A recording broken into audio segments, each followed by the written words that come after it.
पास पैसा होता है, जो अमीर होते हैं, जैसे जो बड़े हाई स्टेटस के लोग हैं, तो वो क्या है अपने बच्चों को पेपर खरीद के और दे देते हैं। और जो इंसान गरीब है, ठीक है, वो मेहनत करके दिनों रात पेपर दे रहा है और उसके बहुत अच्छा स्कोर आ रहा है और वो नहीं कर रहा, ठीक है, तो उसको मेंटल हेल्थ पे बहुत ज़्यादा बट बात यहाँ नहीं रुकती, बात इससे बहुत आगे जाती है। ये देखिए 5 सबसे बड़े एग्जाम, ये आपका सपना है।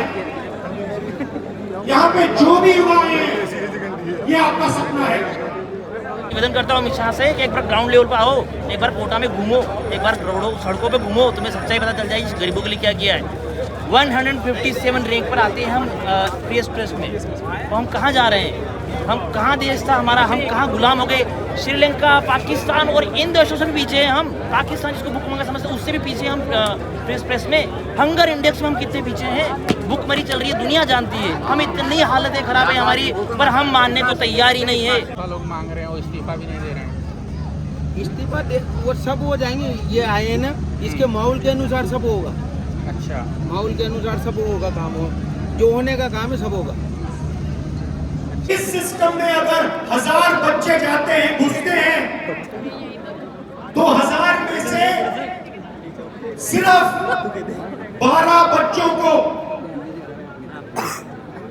अच्छी तरह सुनिए, 1000 बच्चों में से सिर्फ 12 बच्चों को रोजगार, सैलरी रोजगार मिलता है। सो गाइस भाई आज है ना राहुल गांधी जी के लिए भाई इतनी भीड़ लग रही है, तो मैं क्या बताऊँ, मैं अभी आया नहीं वो उसके पहले ही।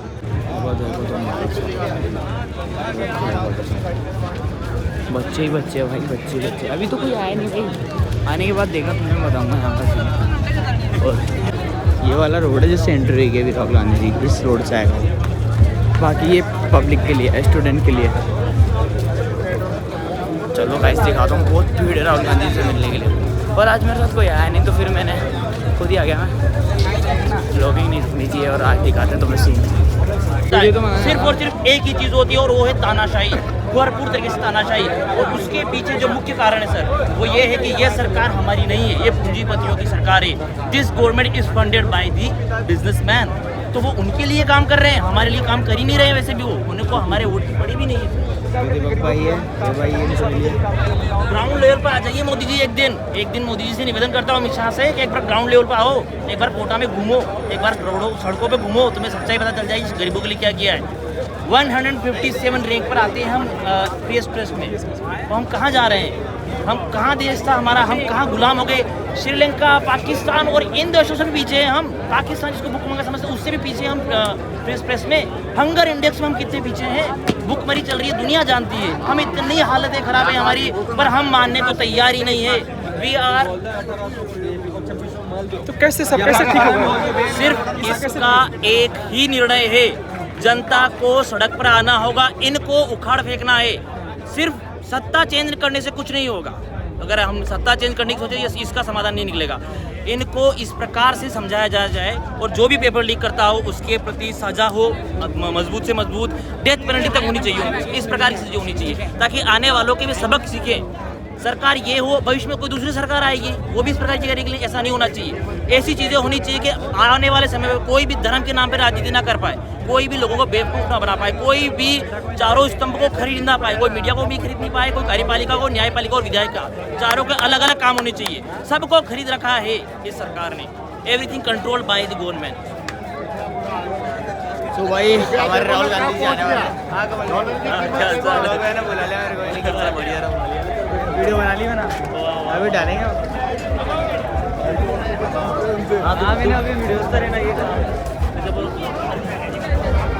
तो भाई भीड़ लग चुकी है और इधर से आएंगे राहुल गांधी जी, ठीक है, इस वाले रोड से। और आज देखते क्या सीन होता है भाई। और अब हम चल रहे हैं आगे की तरफ। हमें रोना पड़ता है और यहाँ पर धरना प्रदर्शन करना पड़ता है। अगर राइट टू रिकॉल होता तो वो धर्मेंद्र प्रधान क्या उसकी अम्मा भी सब उतर जाती वहाँ से नीचे एक बार में।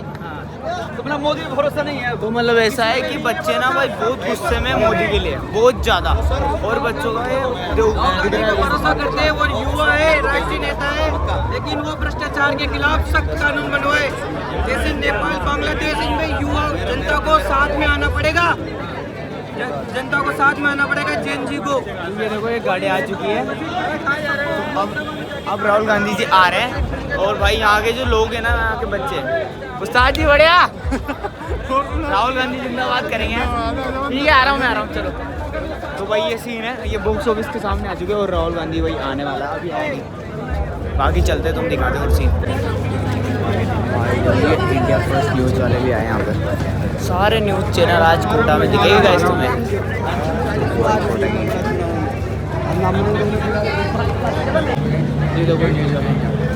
इसके लिए कहना चाहेंगे, ये मतलब स्टूडेंटों के लिए बहुत बढ़िया है। जो सरकार है उसने कुछ नहीं किया अभी तक। पेपर लोग मांग रहे हैं, वो इस्तीफा भी नहीं दे रहे हैं। इस्तीफा दे वो सब हो जाएंगे, ये आए हैं ना, इसके माहौल के अनुसार सब होगा। अच्छा, माहौल के अनुसार सब होगा, काम हो जो होने का काम है सब होगा। अच्छा, जनता के लिए मसीहा है आदरणीय राहुल गांधी जी। Thank you. जो राहुल गांधी आ जा रहे हैं, जो रिस्पांस देख रहे हैं, इसके बारे में क्या कहेंगे आप? ये शुरुआत है सर, ये उबाल आ रहा है धीरे धीरे युवाओं के अंदर से। ये चीज़ यहाँ तक नहीं रुकेगी, ये चीज़ बहुत आगे तक जाने वाली है। अब स्टूडेंट धीरे धीरे सड़कों पे आ गए हैं। अभी तो आप देखिए किसान भी आएंगे, मजदूर भी आएंगे और व्यापारी वर्ग भी साथ में आएगा। किसान, व्यापारी वर्ग और छात्रों की बात आप कह रहे हैं, लेकिन देखिए मजदूरों ने तो प्रोटेस्ट किया दिल्ली में, तमाम शहरों में किया, और नरेंद्र मोदी की सरकार ने उनको बहुत ही कुचल दिया एक तरीके से। बहुत सारे लोगों को जेलों में बंद कर दिया। आपको लगता है कि ये सरकार लोगों को आवाज़ उठाने देगी? ये सरकार तानाशाह सरकार है, ये लोगों की आवाज़ दबाना जानती है। लेकिन मैं एक बात उनकी कहना चाहूँगा कि हाल तो हमने हिटलर का भी देखा है और हाल हमने मुसोलिनी का भी देखा है। जब सद्दाम हुसैन नहीं बच पाया तो ये मोदी क्या चीज़ है। हाल हमने नेपाल का भी देखा है, हाल हमने बांग्लादेश का भी देखा है। तो ये सत्ता का घमंड है, ये हर आदमी के सिर चढ़ता है, उनके भी चढ़ा हुआ है। और जनता है जिस दिन ये उतारेगी तब मोदी और अमित शाह को देश छोड़ के भागना पड़ेगा। लेकिन जब पिछली बार राजस्थान में चुनाव हुए थे 2023 में, अशोक गहलोत की सरकार थी, उन्होंने तमाम काम किए थे। 25 लाख का बीमा योजना था, बहुत सारी सुविधाएं थी। नरेंद्र मोदी सत्ता में थे, पलट दिया, भरोसा किया, ज़्यादा समय नहीं हुआ। अगर देखें तो 3 साल ही हुआ, और आज आप कह रहे हैं कि छात्र, व्यापारी वर्ग और ये सब अब जो है आवाज़ उठाएंगे, बदलाव आएगा, किसी का भी तानाशाही नहीं चलती है। ये 3 साल में कैसे परिवर्तन हो गया? ये 3 साल नहीं सर, इसकी शुरुआत सन 2014 से ही हो गई थी। अगर आप चीज़ों को देखें, सन 2014 से पहले किस प्रकार से इस सरकार को लाया गया था, देश में किस प्रकार से आंदोलन हुए थे, किस प्रकार से कांग्रेस सरकार को घेरा गया था, किस प्रकार से मीडिया ने कांग्रेस सरकार की कमियां निकाली, और सब ने मिलकर के प्री प्लान तरीके से बीजेपी सरकार को लेके आए थे ये। क्योंकि बीजेपी सरकार is funded by the businessman. BJP सरकार हमारे दम पे नहीं चल रही है, वो चल रही है बिजनेसमैन के दम पर, अंबानी और अडानी जी के लिए। तो वो काम उन्हीं के लिए करती है। इसीलिए सारे मीडिया हाउसेस ये सब के सब अडानी और अंबानी के। अभी क्या हो रहा है सर कि अब जनता जान चुकी है। इन्होंने क्या करा कि इन्होंने ब्रेन वॉश किया, मीडिया कवर किया, फिर उसके बाद क्या किया, धर्म के नाम पे राजनीति कर दी, हिंदू मुस्लिम ये गौ माता इनके नाम पे। अब लोग धीरे धीरे लोगों की नजरें हट रही है, सबको सच्चाई पता चल रही है। अभी वो बंगाल में उन्होंने टीएमसी को तोड़ा, अब शिवसेना पर बारी चल रही है कि उसकी भी मतलब बारी आ गई है, टूट जाएंगी वो भी। हो सकता है बाद में आगे चल के किसी भी पार्टी को तोड़ लें। और आप जानते हैं कि वो डिलिमिटेशन करना चाहते हैं, अपने हिसाब से लोकसभा की सीटें तय करना चाहते हैं। तो क्या यहाँ से जो मूवमेंट राहुल गांधी बनाना चाह रहे हैं, जो मूवमेंट खड़ा करना चाह रहे हैं, उसमें अभी रिस्पांस देख करके आपको लग रहा है कि वो कामयाब है? बिल्कुल कामयाब होगा सर, क्योंकि ये चीज़ सबसे बेस्ट हुई कि युवाओं से शुरुआत हुई है। और युवा अगर एक साथ इस देश का साथ में आ गया, तो विवेकानंद जी ने जिसे कहा था कि उठो, लड़ो और लक्ष्य की प्राप्ति तक मत रुको, और वही जोश आज भी युवाओं के अंदर है। देश का युवा इतना त्रस्त हो चुका है हर क्षेत्र में, चाहे किसान हो, चाहे युवा हो, मजदूर हो, व्यापारी वर्ग। आज जो स्वर्णकार होते हैं वो हर वर्ग परेशान हो चुका है इस सरकार से, चाहे सरकारी कर्मचारी हो, कोई भी परेशान हो चुका है। क्या नाम होगा आपका? कमल सिंह। भाई साहब जिस तरह से यहाँ चल रहा है ना सीन, जिस तरह से सीन चल रहा है यहाँ, हर एक बंदा फूट फूट के भरा हुआ है, इतना ज़्यादा भरा हुआ है इसकी कोई हद नहीं है भाई। यहाँ दिखाता हूँ मैं आपको बात, यहाँ हर एक बंदा भरा हुआ है और इस तरह भरा हुआ है। हाँ उस्ताद जी, क्या लग रहा है फिर आपको, क्या होगा?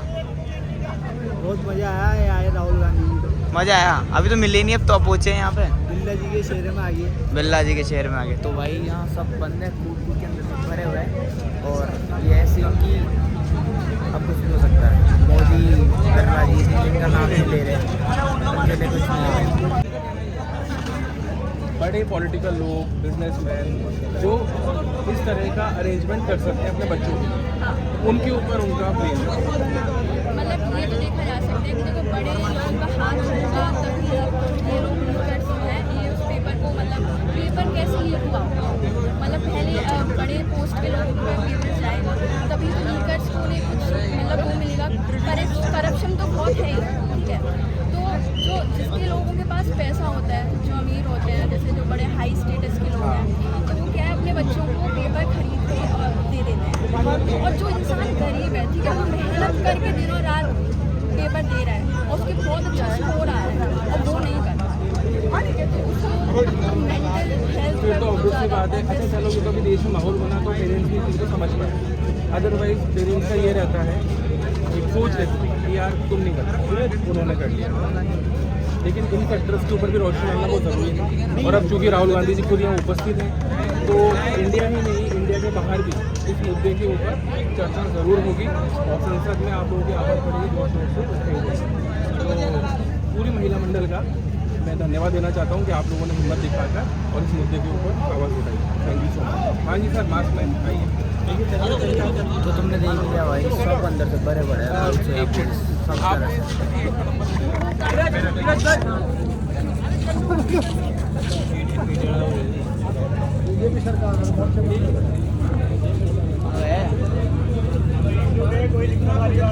अरे यही हो गया, मैं सोचा कम गए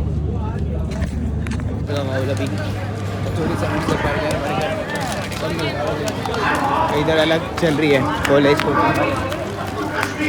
तो भाई आज का तो अलग ही सीन है भाई, आज तो अलग ही है आज का। ये देखो ये कमांडो जैसा और हमारे राहुल गांधी जी की आवाज़ स्पीच आई क्योंकि आपको आवाज़ देखो भाई। और मेरा एक ही सवाल होता था, आप क्या करना चाहते हो? मुझे 5 जवाब मिलते थे, छठा जवाब नहीं मिलता था। भाई तुम भीड़ दो इंजीनियर, IAS। भाई राहुल गांधी के प्रोग्राम में कितनी भीड़ आई है दिखाता हूँ तुम्हें। I used to get. So the first question that came in my mind, मेरे दिमाग में पहला सवाल उठा कि देश के युवा देश के भविष्य होते हैं। हमारा एजुकेशन सिस्टम हमारे युवाओं को सिर्फ 5 ऑप्शंस क्यों देता है? ये सवाल गाइस राहुल गांधी से बहुत बार बात मैंने सुनने पूछा, इतने कोई लोग जवाब आए मिला। यहाँ पे, इतने लोग। तो यात्रा पे देखो तुम भाई, मैंने 15-16 लड़कियों के साथ मीटिंग की और उनसे पूछा क्या आप करना चाहती हो? किसी ने कहा इंजीनियर, किसी ने कहा डॉक्टर, दशहरे में भी नहीं पढ़ते किसी हुए ने कहा इतने लोग लॉयर। राहुल गांधी से मिलने गए। वही 5 जवाब। और फिर आती नहीं इंग्लिश तो। in this meeting, I want a student who's studying for NEET, student who's studying for UPSC, student who's studying for IIT to come to the stage. Sir ने भी एक बड़ी प्यारी सी रिक्वेस्ट की है। एक सेकंड। हमने आने के पहले क्या कहा था? हम पढ़े लिखे स्टूडेंट्स हैं, नारेबाजी करने नहीं आए हैं। देश का फ्यूचर बदलना है तो पहले सुनना पड़ेगा। Listen and then change. अभी कोई नारेबाजी नहीं, सर बात कर रहे हैं, सर कुछ बोलना चाह रहे हैं। अब पहले कुछ बच्चों को बुलाते हैं जो आप ही लोग के बीच में से आए हैं। आपके नजदीक कोई नारेबाजी करे तो बोलो ठीक है भाई 5 मिनट बात करना, अभी रुक जाओ। Let me call upon, sir, we have some kids who'd like to come up and want to share their stories with you. Okay, we have Soumya Meena, Sania Gupta, Himanshu Tangi, Hanshmi and Zishan Alam. Please join us on stage, guys. Please join us. Hello. Nice to see you. Nice to see you. What's your name?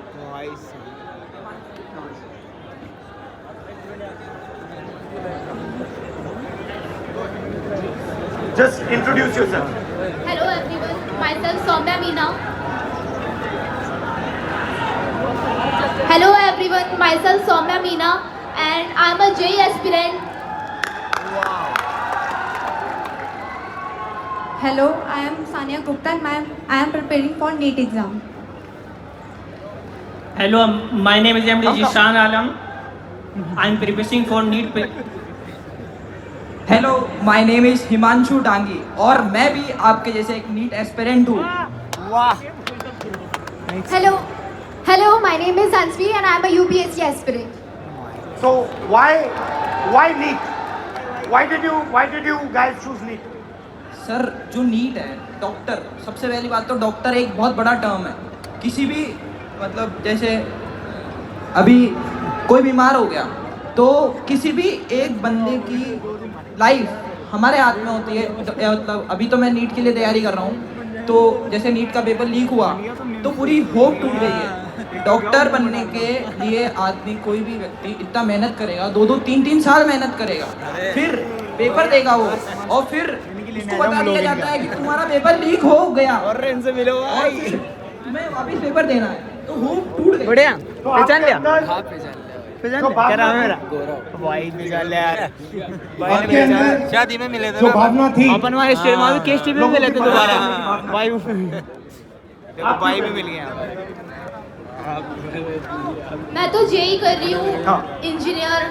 तो engineering तो मैं सिर्फ इसलिए कर रही हूँ कि अच्छा मेरे को एक्सपोजर मिले कॉलेज में जाके, जैसे कि हायर कॉलेज जैसे IIT बॉम्बे हो गया, IIT दिल्ली हो गया, तो वो काफ़ी अच्छे कॉलेजेस हैं जिसमें आगे जाके हमें इंजीनियरिंग में नहीं बाकी और चीज़ों में भी बहुत सारी अपॉर्चुनिटीज़ मिलती है. तो मेनली तो मैं अभी एक्सपोजर के लिए कर रही हूँ. और आपका? So actually, I have always been interested. I'm a very social person, so I think UPSC would genuinely help me engage in society and make policies and decisions. And you? Sir, हम लोगों को बचपन से सिखा ही नहीं दिया जाता है कि आपको बड़े होकर डॉक्टर, इंजीनियर ये सब बनना है. तो एक मन से बचपन से ही वो सपना बन जाता है कि डॉक्टर बनना है. मगर अगर आप सब कुछ बिल्कुल फ्री छोड़ दिया होता और असलियत में आप क्या करना चाहते हो, तो फिर क्या जवाब मिलता? सर, मेरे को डांसिंग में बहुत शौक था. आपको डांसिंग में? अगर आप 11 से आ रहे हो, मिनिमम 3 लाख रुपए तो कोचिंग फीस है 2 साल की. फिर उसके अलावा हॉस्टल फीस 10,000 रुपये मिनिमम मंथली रूम, मतलब जिसमें खाना वाना सब आ गया.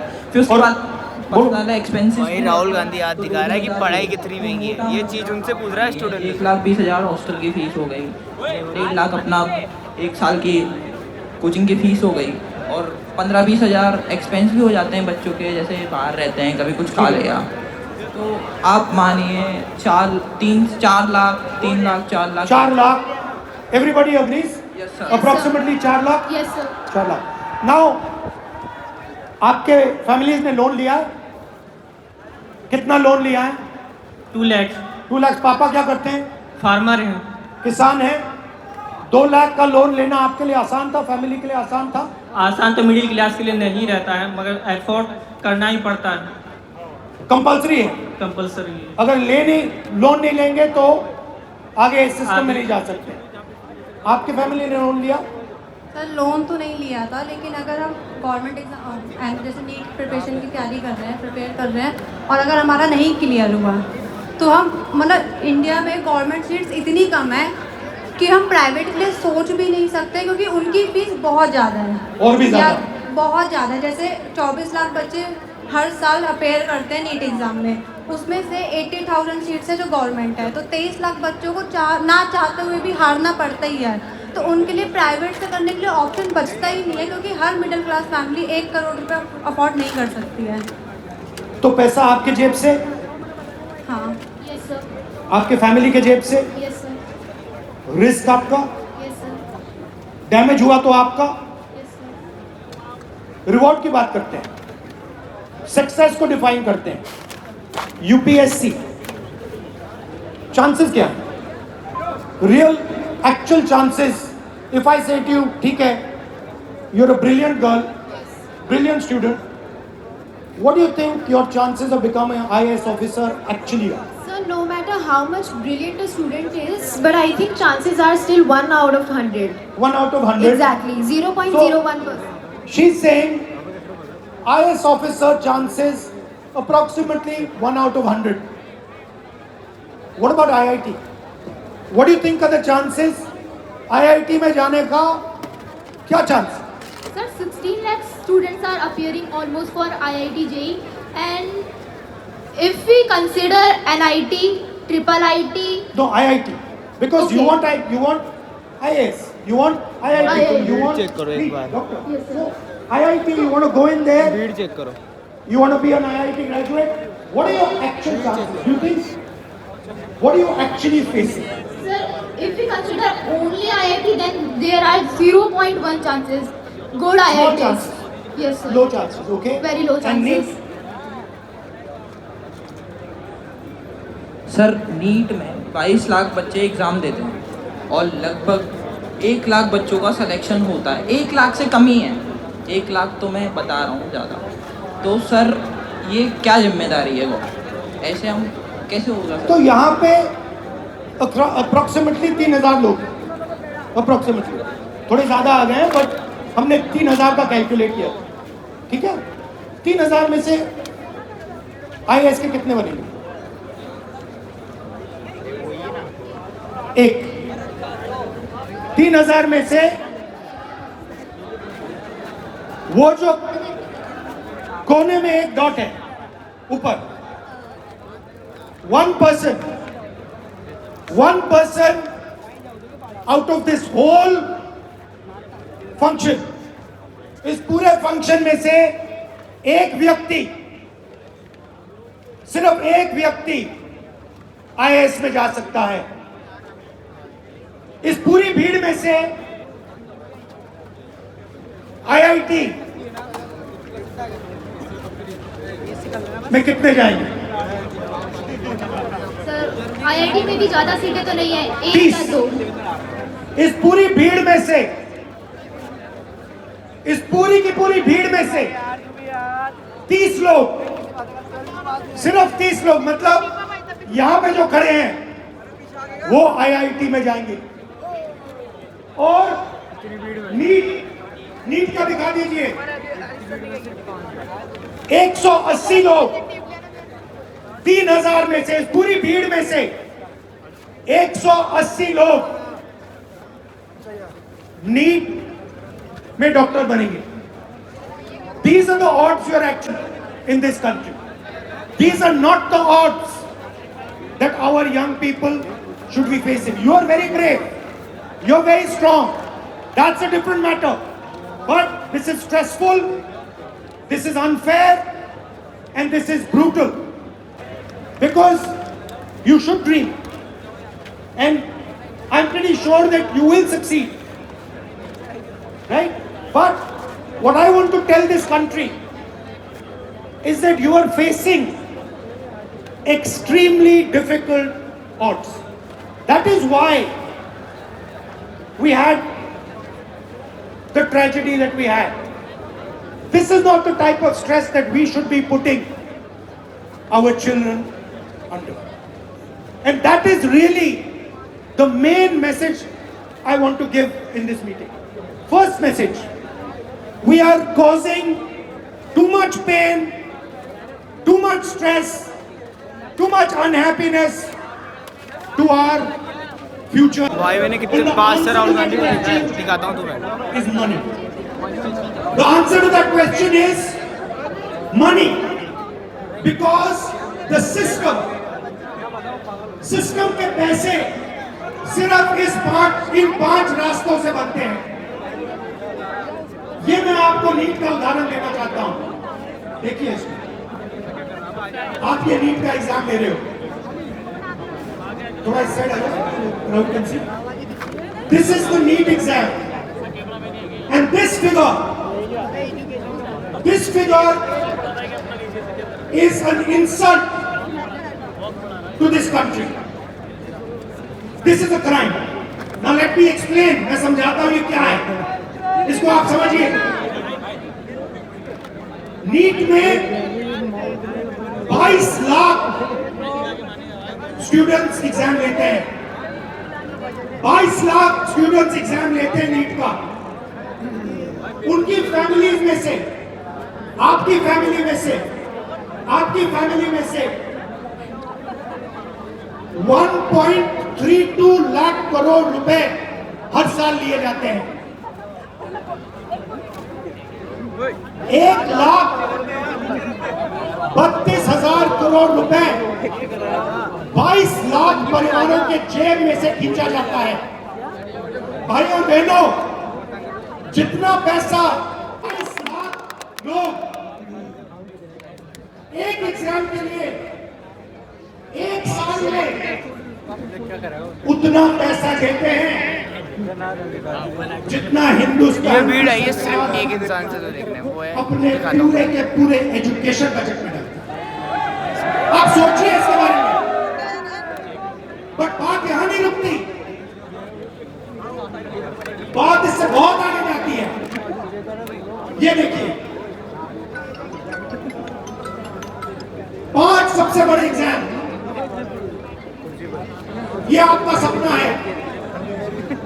यहां पे जो भी युवा हैं, ये आपका सपना है।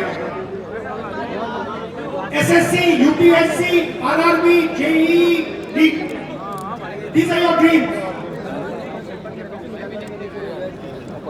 2 crore students take SSC, 5 lakh students UPSC, 3.58 crore students RRB, 15 lakh students JEE, 22 lakh students NEET. Most of the people who take these exams, most of them will not go through. NEET में से 3,000 में से एक निकलेगा। JEE, UPSC आपका मैंने दिखाया, UP में से एस्पिरेंट हूँ।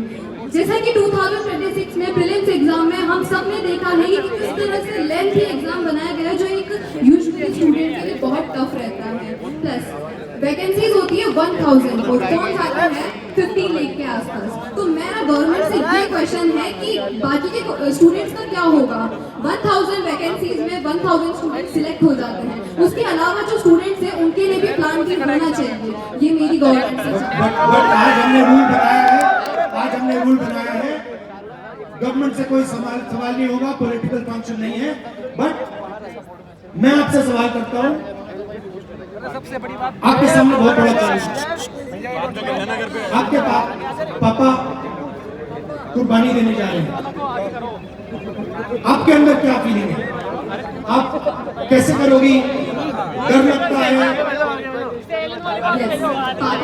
पापा की मम्मी की दोनों की बहुत एक्सपेक्टेशंस है और मैं पूरी जी जान लगाना चाहूंगी कि पापा मम्मी के साथ और मैं इसको मैनेज करने को तैयार हूँ। डर लगता है आपको? डर लगता है क्योंकि ये जो फ्रॉड्स हो रहे हैं। आज मैंने यूपीएससी का एग्जाम दिया, एक स्टूडेंट जो प्रिपरेशन करता है तो एक पैटर्न होता है, एक सिलेबस होता है, उस हिसाब से प्रिपरेशन करता है। लेकिन अगर रिसेंटली उसका पैटर्न चेंज कर दिया जाए तो स्टूडेंट क्या करेगा? 50 to 56 पेजेस का पेपर होता है जो 3 आवर्स में करना पॉसिबल नहीं होता। वैसे भी लिमिटेड होती है, तो इसके अलावा स्टूडेंट्स क्या करें फिर? सीट्स लिमिटेड है और पैटर्न इस टाइप के बनाए जा रहे हैं। इस फ्रॉड में स्टूडेंट्स कहाँ जाएंगे? बाकी के स्टूडेंट्स का क्या होगा?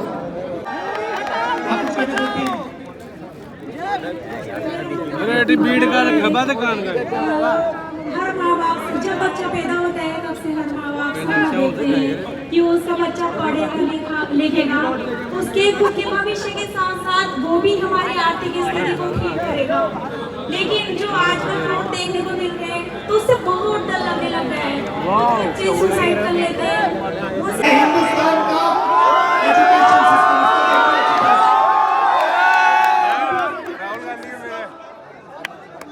Is a extortion machine.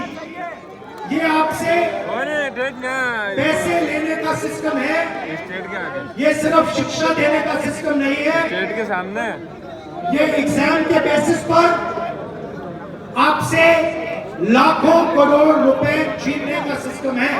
थोड़ा सा मैं आपको इसके बारे में बताता हूं। यहाँ पे लोग इस सिस्टम से निकले हैं कर दिया गया है।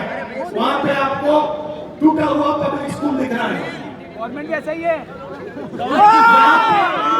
प्राइवेट स्कूल में आपने पैसा दिया, ट्यूशन में आपने पैसा दिया, और फिर एग्जाम्स आए, सीबीएसई एग्जाम हुआ।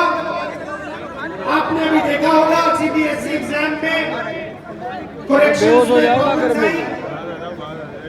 उसके बाद आप आगे बढ़े, कॉलेज की ओर गए, कॉलेज में फिर से रीवैल्यूएशन हुआ। कॉलेज में आप गए, कॉलेज आपसे कहते हैं ठहरिए, हम अपना काम ठीक से नहीं कर सकते हैं, आपको कोचिंग की जरूरत होगी।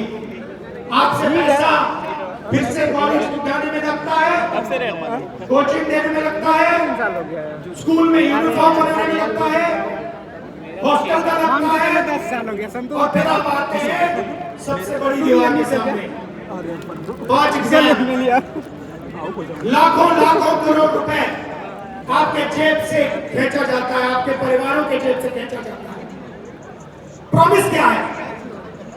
प्रॉमिस है 5 लाख रुपए दो, 10 लाख रुपए दो, एग्जाम करो और हम आपको रोजगार देंगे।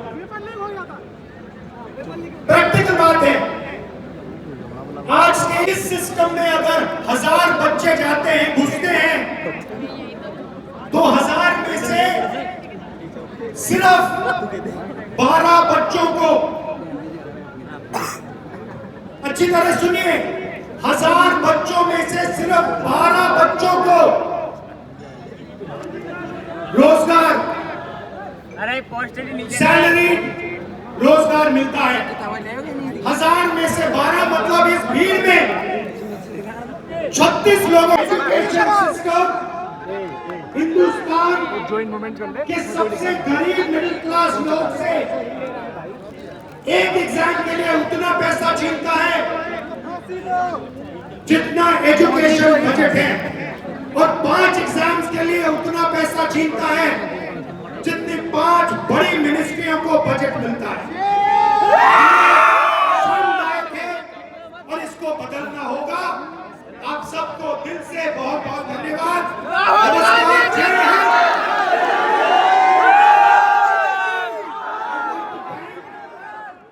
I'd like to thank everybody.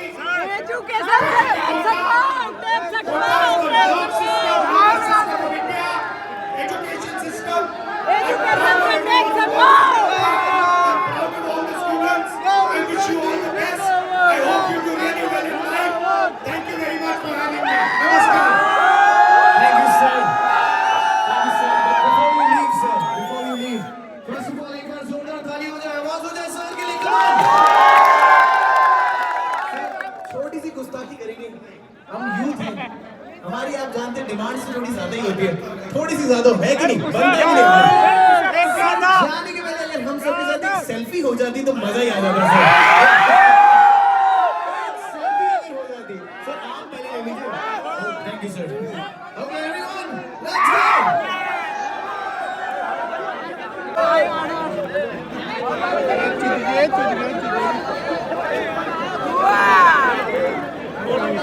Selfie में हम नहीं आ पाएंगे क्योंकि आगे बहुत भीड़ है। बाकी हम आए सेल्फी में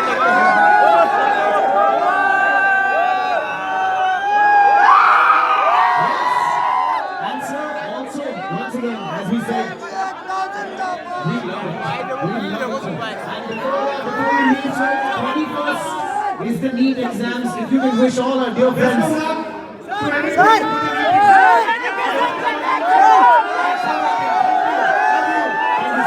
And this is from the youth, a shake hand and a high five to you, sir. We love you. Thank you so much, sir. Thank you very much.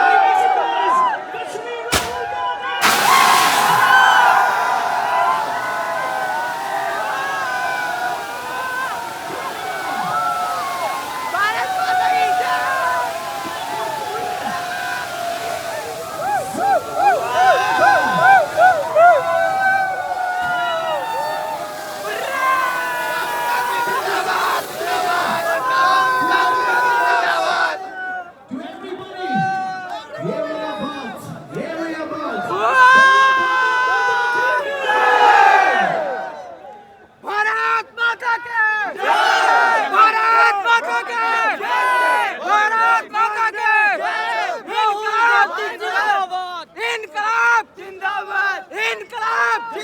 तो ये था पूरा ब्लॉग। और तुम्हें पूछोगे बैग आगे क्यों टांगा, क्योंकि भाई यहाँ पर चोरी वोरी का सीन भी हो रहा था तो मैंने बैग आगे टांग लिया। दिल्ली याद आ जाता है फिर इसी जगह मेरे को। बाकी भाई क्या सीन था तुम्हें देखो भाई, कितनी भीड़ थी यहाँ पर भाई। यहाँ आया था भाई हमारे, ये ऐसे ही नहीं था, कोई इंटरव्यू चल रहा है सब जगह, छोटे छोटे सब जगह इंटरव्यू है भाई साहब। पर मज़ा आ गया भाई, मज़ा आ गया। मतलब जो राहुल गांधी इतने पढ़े लिखे हैं भाई, उनका अलग ही सीन था भाई। एक एक चीज़ समझ में आई आज दिल से। बाकी देखो तुम प्रोटोकॉल का सीन भाई, चेक करो भाई।